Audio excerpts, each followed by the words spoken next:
गया? फिर से हार गए यार अरुण भाई। गेम ही तो है, इसमें इतना क्या लोड लेना। गेम? अगर आपका पार्टनर आपको बार बार बैकस्टैप करे तो आपको कैसा लगेगा? बुरा तो लगेगा। लगेगा ना। तो ये मेरी रियल लाइफ है और ये होते होते मैं परेशान हो गई हूँ कि मुझे इतने ट्रस्ट इश्यूज आ गए कि मुझे समझ में नहीं आ रहा है मैं क्या करूँ। और मुझे आंसर चाहिए कि मैं ऐसी क्यों हूँ। Classic 9/11 problem.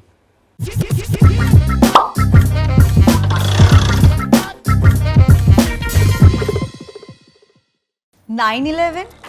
ये कौन सी प्रॉब्लम है? इसको ऐसे समझेंगे कि 9 और 11 दो हॉरोस्कोप में हाउस हैं। वैसे टोटल 12 हाउसेस होते हैं। एक हाउस है 9th हाउस, एक हाउस है 11th हाउस।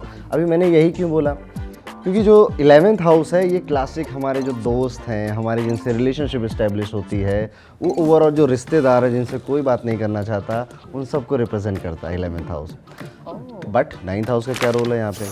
तो आपके हॉरोस्कोप में जितना मैंने देखा है कि आपके 9th हाउस में सैटर्न बैठा है और वो अपनी तीसरी आंख मार रहा है 11th हाउस में।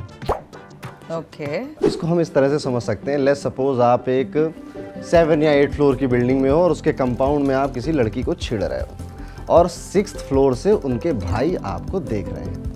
उनका देखना ही आपके लिए काफ़ी था, आप हरकतें सुधार लोगे अपनी। बस हमें दृष्टि या एस्पेक्ट को ऐसे ही समझना है कि कई बार प्लेनेट उस हाउस में बैठा नहीं होता है उसको कंट्रोल करने के लिए। उसका देखना यानी आई एम वॉचिंग यू, इतना ही काफ़ी होता है।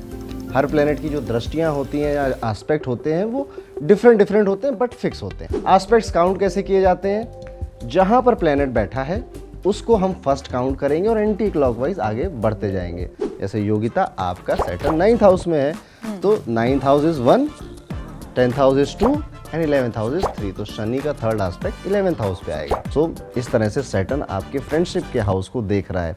अभी शनि जो है ना योगिता जी, ये एक ऐसा प्लेनेट है जो कि बोला गया कि कुंडली की पीड़ा है, दुख है, दर्द है। अभी मान लो आप मेरे घर मुझसे मिलने आए, ठीक है, मेरे पास कुल मिला के लेट्स सपोज ये कंट्रोलर ही है। आपने कहा कि अरुण भाई मुझे कुछ गिफ्ट दो, तो मैं क्या दे पाऊंगा? कंट्रोलर ऑफ तो कोर्स। मैं यही आपको गिफ्ट दे पाऊंगा।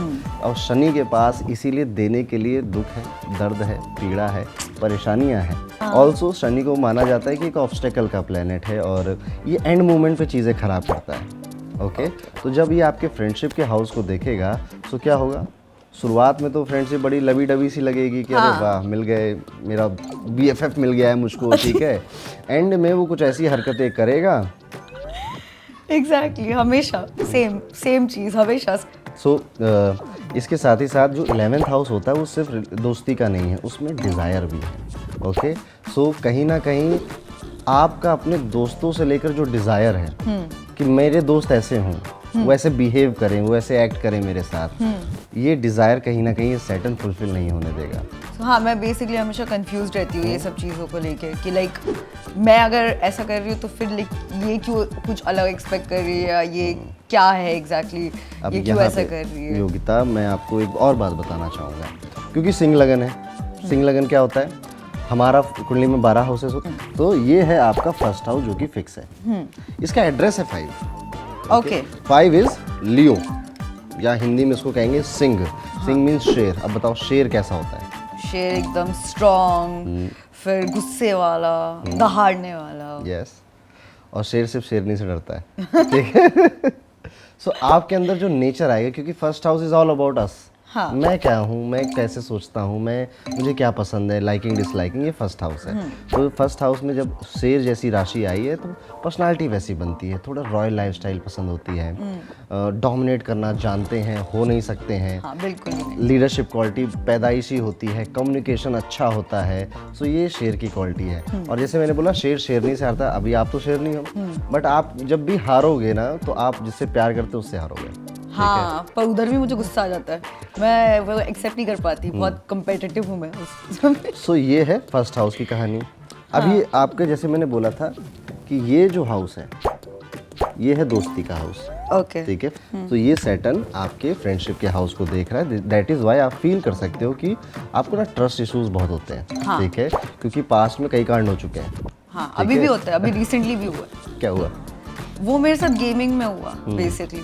मैं एज अ फैशन इन्फ्लुएंसर काम कर रही थी, but then I realize I am more into gaming. Okay. So I have started YouTube journey अभी पूरा गेमिंग में, ठीक है। तो किया, तो जब गेमिंग में घुसी तो मुझे कुछ आइडिया था नहीं 1% का भी कि कैसे क्या करना है क्या नहीं करना है। तो एक इंसान आया रैंडमली और उसने बोला मैं आपको बहुत बहन जैसे मानता हूँ, ये वो आप लोग दोनों की रिस्पेक्ट करता हूँ।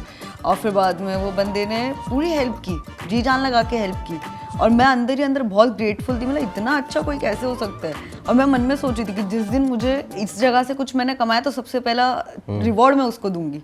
फिर बाद में मेरा अकाउंट हैक हो जाता है, और फिर बाद में मैंने एक प्रूफ के साथ मुझे पता चला कि लाइक यही वो इंसान है। और मैंने सीधा, और मेरे मतलब मुझे ऐसा लगा अब मैं एक ऐसे पॉइंट में आ गई जहाँ मैं सोच रही हूँ कि अभी सामने वाले से कन्फ्रंट करके भी क्या मतलब। रोना आया था कभी अभी ना, अब मैं स्ट्रांग बन गई हूँ क्योंकि इतने बार हो गया है। अभी शेर दहाड़ना सीख गया है। हाँ, अब मैं समझने लगी हूँ थोड़ा कि कोई दोस्त अगर कल किसी को मैंने हाय बोला, उसने स्माइल किया, तो वो मेरा फ्रेंड नहीं है, वो सिर्फ एक इंट्रोडक्शन था। एंड दैट इज व्हाट मैं बोलना भी चाहता था कि एक्सपेक्टेशन नहीं रखनी है। वही बहुत ठीक है, यहाँ पे क्योंकि ये होना है, ये आपका एक पैटर्न है आपकी लाइफ का, सैटर्न एस्पेक्टिंग 11th हाउस 9-11। सो अभी एक्सपेक्ट नहीं रखेंगे, एक्सपेक्टेशन नहीं रखेंगे, तो क्या होगा, डिसअपॉइंटमेंट्स नहीं होंगी। ये एक ट्रैप है जिसमें सैटर्न फंसाता है। ठीक है, हमें हमेशा याद रखना चाहिए कि ये जो प्लैनेट्स हैं ना, ये प्लैनेट्स कहीं बाहर आसमान में नहीं है, ये हमारे अंदर ही है। और ये हमारे अंदर से ही काम करते हैं, हमारे थॉट्स को फ्लक्चुएट कर कर।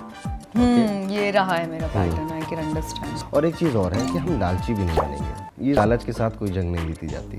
Okay, so no expectation, no लालच, नो ग्रीड एंड ऑल। शेर अपने आप में काफ़ी है। आप अभी तक यहाँ पर आए हो अपनी पर्सनालिटी की वजह से आए हो, अपने बात करने के तरीके की वजह से आए हो। ओके, क्योंकि आपका लग्न सिंह का है। ओके, बट ये सैटर्न आप देखो ना, तो ये 9th हाउस में बैठा है। ठीक है, 9th house is a house of father. Okay, so आपका जो काम है उसमें फादर सपोर्ट करेंगे। ठीक है, बहुत ज़्यादा सपोर्ट करते हैं पापा। सो ये भी तो ये सैटर्न ही करवा रहा है ना। ओह, शनि हो जाए, राहु हो जाए, केतु हो जाए, मंगल हो जाए, हम इन्हें नेचुरल मेलेफिक प्लैनेट्स बोलते हैं। और आमतौर पे लोग इनसे घबराते हैं, डरते हैं, इनकी पूजा वूजा कराना चाहते हैं। यही प्लैनेट्स कई सारी ऐसी चीज़ें भी देते हैं जिसकी वजह से आज आप जो हैं वो हैं, आज आप जहाँ पहुँचे हैं आप पहुँचे हैं, वो हमें नहीं दिखाई देता। हमें ज़्यादातर जो बुरा पार्ट है वो ज़्यादा दिखाई देता है। सो हमें कुंडली को समझने की ज़रूरत है कि अच्छा ठीक है, ये यहाँ पे प्रॉब्लम क्रिएट कर रहा है, शायद मुझे कोई लेसन सिखाना चाहता होगा, और लेकिन ये मुझे ये यहाँ पे बेनिफिट भी तो दे रहा है। और ये जब आप समझ जाओगे ना, तब आप ज्योतिष का रियल एसेंस समझ जाओगे। ओके, सो मुझे क्वेश्चन था कि जैसे मैं अभी कैंसेरियन हूँ, तो मेरा फर्स्ट हाउस लियो कैसे हुआ? Nice question. आपके हॉरोस्कोप में आपका राशि अलग होता है। एक टाइम पे एक इंसान की 2 राशियां हो सकती हैं। एक को हम कहेंगे सनशाइन, एक को हम कहेंगे मून शाइन। हाँ, ओके, तो आपका सनशाइन कैंसर इमोशनल बनाता है, सेंसिटिव बनाता है, सारी अच्छी अच्छी क्वालिटियाँ देता है, सुंदर बनाता है। ठीक है, लेकिन जो आपका मून शाइन है वो ज़्यादा आपके बारे में बताता है। कैसे पता करते हैं मून शाइन? एक बार हॉरोस्कोप में देख लेते हैं। आपको यहाँ चेक करना है कि आपका मून कहाँ है। मेरा मून इधर, ये कौन सा नंबर है? 8 नंबर। 8 नंबर। सो 8 साइन जो होता है वो स्कॉर्पियो का होता है, वृश्चिक राशि जिसे बोलते हैं। Okay. ठीक है, तो आप कह सकते हो कि मेरा मून शाइन स्कॉर्पियो है, मेरा सन शाइन कैंसर है, ऐसे हम समझेंगे इसको। और दोनों की क्वालिटी आपको मिलेगी। जैसे कैंसर आपको सेंसिटिव इमोशनल इस तरफ ले जा रहा है, वहीं पर जो स्कॉर्पियो वो आपको डेप्थ में ले जाता है मैं कि स्कॉर्पियो हूँ। Moon shine Scorpio. ओह, ये तो मुझे आज पता चला। ऐसा हो सकता है कि आप भी अभी तक अपना सिर्फ सनशाइन यानी कि जिस मंथ में आप बॉर्न हुए हो वो राशि लेकर चल रहे हो, और एक दिन से आपको पंडित जी का वीडियो आए और आपको लगे मेरी राशि कुछ और भी है। पॉसिबल है। ओके, अभी यहाँ पे आप देखो 2 प्लैनेट साथ में बैठे हैं। हाँ, one is Jupiter, another is Saturn. हाँ, अभी यहाँ सैटर्न का रोल मैं बताता हूँ, पॉजिटिव रोल। हाँ, सैटर्न के पास वो सारी नॉलेज है जो एक्सपीरियंस से आती है, क्योंकि वो कर्म का देवता है। ठीक है, तो काम किया, फेल हुए, पास हुए, ये जितने भी आदतें हैं या जितना भी नॉलेज है सैटर्न के पास एक्सपीरियंस का है। ओके, जुपिटर फिलॉसफी है, फिलोसफिकल नॉलेज उसके पास है, या किसी से हम कह सकते हैं कि दुनियादारी से हटकर जो रियल ज्ञान होता है वो जुपिटर के पास है। सैटर्न को एस्ट्रोलॉजी में एक ओल्ड प्लेनेट बोला गया। ठीक है, तो आपका जुपिटर सैटर्न साथ में है, तो फिलोसफिकल नॉलेज और एक्सपीरियंशियल नॉलेज ओल्ड पीपल से मिलती रहेगी। एंड ये सारी चीज़ें हो रही 9th house, the house of luck. जितना आप अपने आप को एल्डर लोगों के साथ कंपेनियन उनके साथ बना के रखोगे, उनकी एडवाइस फॉलो करते रहोगे तो आपका लक बढ़ता जाएगा, राइज करेगा। तो ये स्ट्रेंथ हो गई। Now comes to your weakness. Okay, moon in Scorpio, ये वो हाउस है या ये वो राशि है जहाँ मून को बिल्कुल अच्छा नहीं लगता। एंड मून हमारी मेंटल हेल्थ है, मून हमारी मेंटल पीस है। तो अभी जब मून गड़बड़ हुआ तो क्या होगा, everything is good, everything is right, but still मज़ा नहीं आ रहा है। हाँ, तो we need to fix your moon. Okay, ये हो गया एक पॉइंट। हाँ। आगे बढ़ते हैं। Mercury, Venus and Rahu, 12th house, house of loss.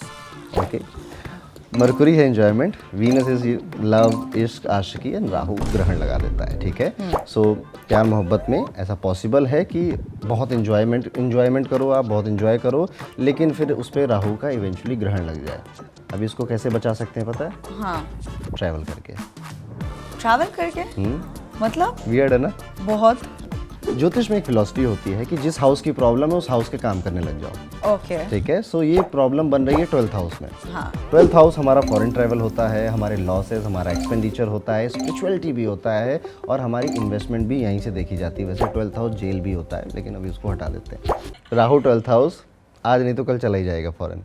हो सकता है आप रहो इंडिया में, ठीक है, पर आपका काम, आपकी स्पॉन्सरशिप फॉरेन कंपनी से आ रही है, विदेश से आ रही है। हाँ, ऐसा होता रहेगा, और ये करना भी है, बिकॉज यही तो आपका हॉरोस्कोप बोल रहा है आपसे। हाँ। ठीक है, कि ये करो ऐसा। मुझे बताया गया था बचपन में, एक पंडित जी ने बोला था कि मेरी 2 शादी होगी।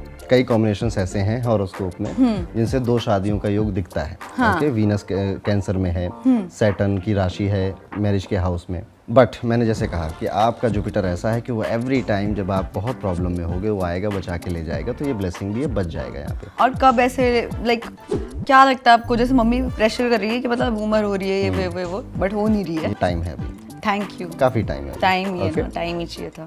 एक मेरी इच्छा है कि मैं मतलब एक घर खरीदूं मुंबई में शादी होने से पहले। यहाँ पे रोकूंगा मैं। हाँ। पैसा, ठीक है, मनी। मनी हम देखते हैं कुंडली के 2nd हाउस से। हाँ। तो इसे हम कहेंगे कि 2nd हाउस का जो लॉर्ड है वो 12th हाउस में जाके बैठा है। अच्छा। 12th हाउस लॉस का है, खर्चों का है। हाँ। कमाया, खर्चा किया। हाँ। कमाया, खर्चा सेव किया। नहीं हो पा रहा है। ये हमें ये भी बताता है कि किस तरह के काम से पैसा आएगा हमें। हाँ। सो आप मरकुरी के जितने काम करोगे और 12th हाउस के जितने काम करोगे उससे आपको पैसा आएगा। Mercury is enjoyment. अच्छा, एंजॉयमेंट, अरे एकदम राइट बोला आपने। ठीक है, मैं मरकुरी एंजॉय करते करते कमाती हूँ। ठीक है, आवाज, वाणी का देवता। ठीक है, you are correct. This is I swear this is my life जो ये बता रहे हैं अभी फिलहाल, और ऐसे ही मैं अर्न कर रही हूँ। सो इतनी बातें योगिता हमने करी, कैसा लग रहा है? It's like very shocking for me and I am very happy right now. तो जैसे हमने योगिता डिस्कस किया था, your all planets are pretty good. Okay, वो बढ़िया काम कर रहे हैं। हाँ। बस मैं चाहूँगा कि ये जो मून है ना, जो कि बहुत ओवर थिंकिंग कराता है, स्ट्रेस, अननेसेसरी स्ट्रेस में डाल देता है, मदर की हेल्थ को भी इम्पैक्ट करता है। ओके, ठीक है, इसकी रेमेडी है हमारे पास और वो मैं लाया हुई हूँ आपके लिए। ठीक है, ओके। तो ये है जेम्स मंत्रा। इसमें हमने कई सारे क्रिस्टल्स आपके लिए रखे हैं, कुछ Thank रुद्राक्ष भी you. रखे हैं, कुछ क्रिस्टल ट्रीज भी रखे हैं। तो इससे मेरी सारी प्रॉब्लम सॉल्व हो रही है मतलब? बहुत सारी प्रॉब्लम्स तो हम खुद ही सॉल्व करते हैं। ठीक है, अपना मेंटल एटीट्यूड चेंज कर ये एक तरह से एम्पलीफाई कर सकता है आपकी इस जर्नी को। Thank you so much. और इसी के साथ एक और एपिसोड खत्म होता है जहां पर एक और हस्ती को आंसर मिला कि वो आखिर ऐसे क्यों थे। मिलूंगा आपसे अगली बार। मैं हूं एस्ट्रो अरुण पंडित और फिर से किसी हस्ती को हम बता रहे होंगे उनके हॉरोस्कोप या फिर डेट ऑफ बर्थ से कि आखिर वो ऐसे क्यों हैं।